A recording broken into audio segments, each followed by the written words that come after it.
Então aqui ela ficou de fora, eu fiquei com a dúvida.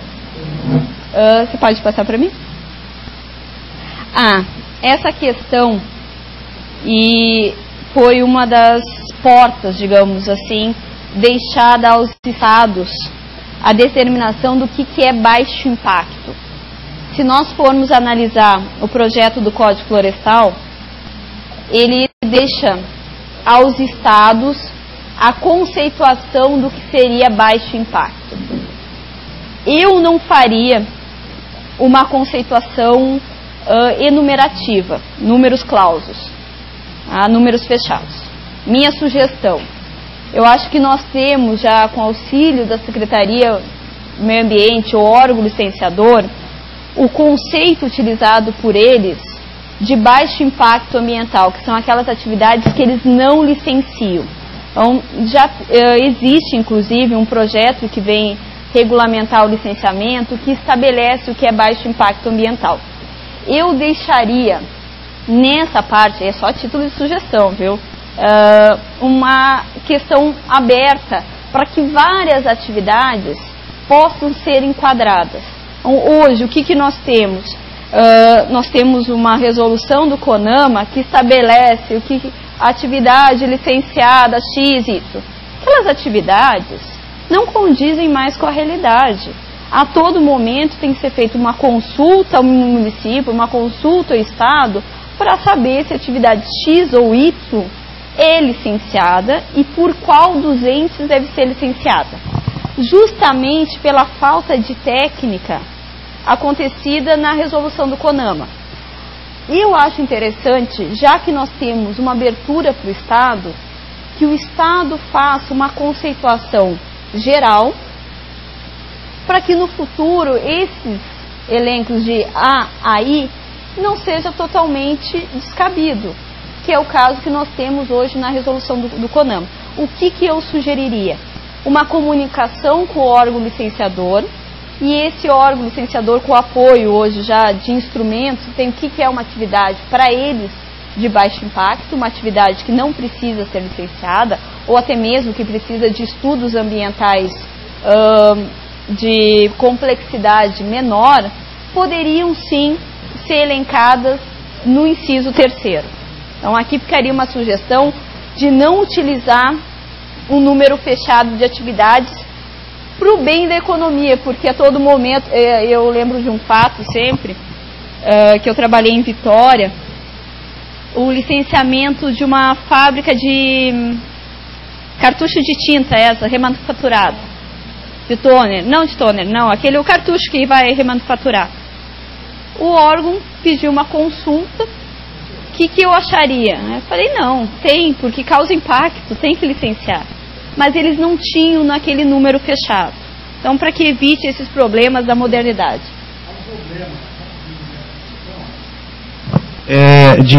O que acontece no Estado? Estou consultando o doutor Laís aqui, que é geral agrônomo, trabalha no Estado, nessa área. O Estado remete para as resoluções do CONAMA. Ou seja, então, nós estamos aí utilizando... O não pode criar. Nós temos aqui vários profissionais das mais diversas áreas, trazer quais são os conceitos, o que outros estados estejam usando, para que a gente inclua no Código Florestal. Ok, é só um parênteses, né, para fazer esse alerta, que muitas vezes, quando você deixa isso em aberto, você dá margem para que você use resoluções e tal, que estão defasadas, etc., e que muitas vezes, em vez de ajudar a solucionar um problema... Não, a resolução do CONAMA não traz, né? Cria mais problemas, mais dúvidas, etc. Okay. Porque se a gente trabalhar com número fechado, amanhã eu terei uma atividade que não causa, que é uma atividade de baixo impacto, mas que não está aqui elencada. Então isso pode ser um problema.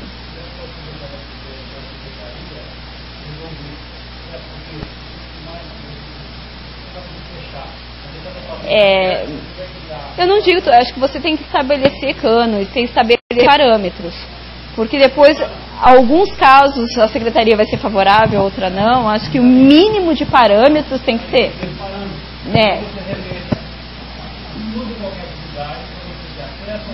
Uhum.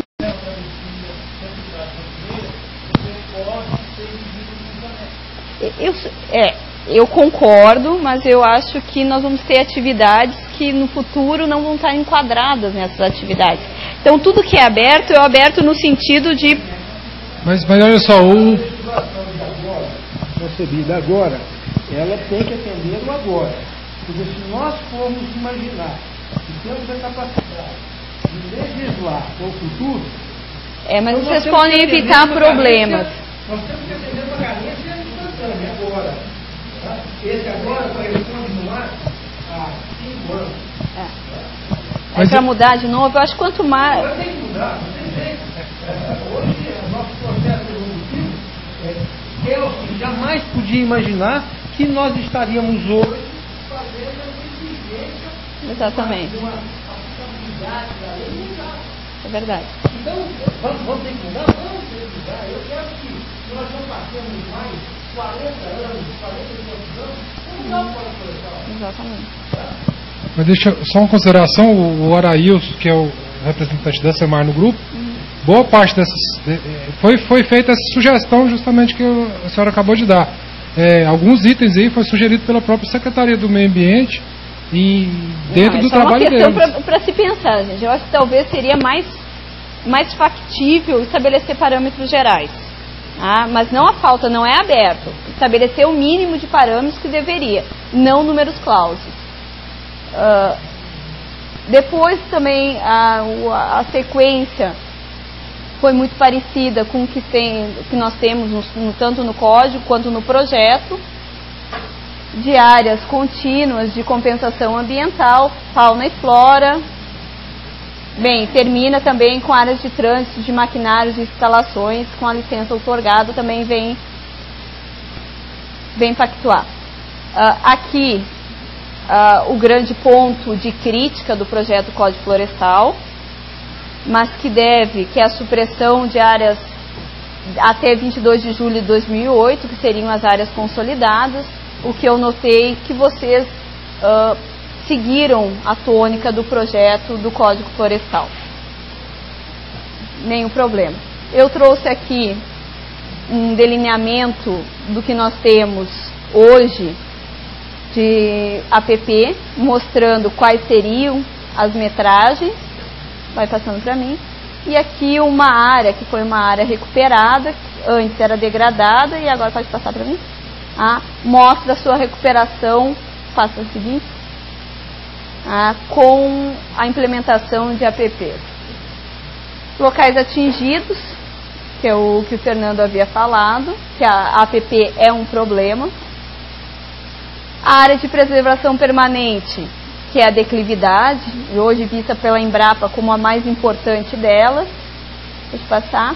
O que foi retirado, que é o topo de morro, que corresponderia ao terço superior do morro, foi retirado tanto do projeto de Código Florestal, borda de tabuleiro, áreas superiores a 1.800, manguezais, restingas. Pode passar para mim. Bem, só a título ilustrativo.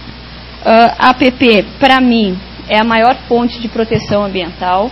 Talvez eu não diria isso para a reserva legal, porque eu tenho as minhas dúvidas, quando ela não está em forma contínua.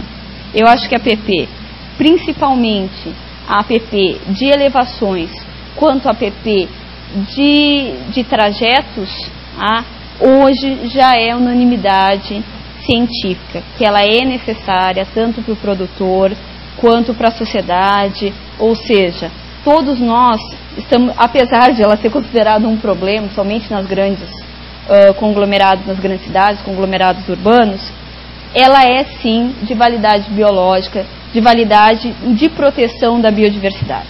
A reserva legal não há essa unanimidade científica.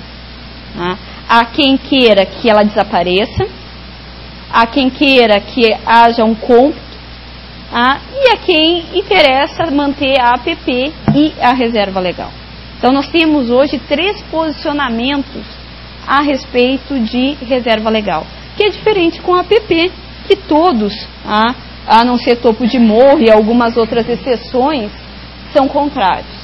A reserva legal não possui essa unanimidade nem na doutrina eu digo, no direito, muito menos nas ciências biológicas. Tá? Então, nós temos a reserva legal, e só lembrando que a reserva legal ela vem de 34, a de 65 é a cópia do que estava previsto no Código Florestal de 34, e a reserva legal, no seu início, jamais teve o objetivo de proteger a biodiversidade, não. Tá? Quando inserida no Código de 34, o fim era utilitarista, era a manutenção de madeira na época, objetivo energético, não era um objetivo científico de preservação ambiental, talvez por isso hoje ainda seja alvo de tanta discussão. Não foi, em 34, 65 ela foi copiada novamente, e agora nós continuamos com a reserva legal. Reserva legal é um modelo brasileiro, não se encontra em outras legislações. A APP a gente até encontra, não as nossas, mas a reserva legal é uma criação nacional. Então, por isso, nós temos já no Código Florestal o conceito de reserva legal, que é uma área de conservação e reabilitação de processos ecológicos, conservação da biodiversidade e o abrigo de proteção de fauna, flora e flora nativa. Preste atenção, se a gente for analisar hoje, esse conceito já não serve mais, né? Que nós podemos ter a recomposição por árvores que não sejam nativas. Então, já existe uma modificação do próprio conceito. Quais são as funções ambientais da reserva legal? O uso sustentável, a conservação e reabilitação dos processos ecológicos e a conservação da biodiversidade, bem como o abrigo e proteção da fauna e flora nativas, aí agora não só mais nativas. Pode passar para mim? Esse é o conceito que nós temos no Código em vigor. O mínimo de 80% na Amazônia Legal, 35% no Cerrado e 20% nas outras regiões do Brasil. Concordo plenamente com o que foi falado pelo Fernando, acho que foi referendado por o colega, que nós temos uma divisão que deveria ser pormenorizada. Nós dividimos o Brasil em regiões políticas, dividimos em biomas que nem sempre correspondem. Então, aqui, a minha crítica ao projeto do Código, que faltou sim cientificidade. Nós já temos condições de mapear quais são os biomas e o que esses biomas poderiam trazer diferença. A Amazônia Legal não quer dizer que eu tenha só um único bioma, não. Eu tenho intersecção de biomas. Então, caberia aqui um detalhamento maior do que foi apresentado. Seguindo, isso está no artigo 16 do Código, são áreas obrigatórias, e a crítica do Fernando, que a esse proprietário não recebe, por essa reserva legal. Se nós formos comparar a qualquer país da Europa, hoje é pago o serviço ambiental, porque ele está fazendo um serviço para a coletividade, e eu concordo plenamente com isso. Se nós analisarmos hoje, a União Europeia tem o set-aside, que paga para o agricultor não plantar, mas para ele continuar no campo fazendo turismo rural, algo do gênero. Então, essa possibilidade eu acho que tem que ser revista, de pagamento pela manutenção de serviços ambientais, que seja ele, como proposto pelo Fernando, de isenção tributária, de qualquer forma. Acho que o Estado, uma vez que obriga a preservar, ele teria que dar a sua contraprestação. Inalterabilidade de sua destinação, gratuidade no caso de pequena propriedade rural ou posse da agricultura familiar. E é caro, né? Acho que o Fernando esqueceu de ressaltar que averbar uma reserva legal não custa pouco. Você tem que fazer todo um estudo de caracterização da área e averbá-la. Ou seja, você traz um ônus, não é só o ônus que o Fernando se referiu, de não produzir naquele 20%. É um ônus econômico que não sai barato essa averbação. E que talvez poderia sim ser fomentado, ao menos em parte, pelo Estado. Não só o pequeno e o agricultor familiar. Diga.